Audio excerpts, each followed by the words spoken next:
اس وقت آسمان کی بادشاہی ان 10 کنواریوں کی مانند ہوگی جو اپنی مشلوں لے کر دولہے کے استقبال کو نکلیں۔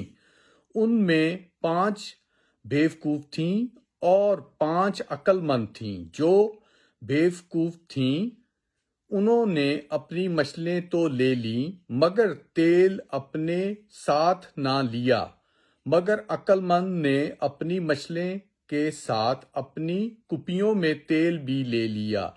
جب دولہا دیر لگی تو سب اونگنے لگے اور سو گئے۔ آدھی رات کو دھوم مچ کر دیکھا دولہا آ گیا، اس کے استقبال کو نکلے۔ اس وقت وہ سب کنواریاں اٹھ کر اپنی مشلیں درست کرنے لگیں اور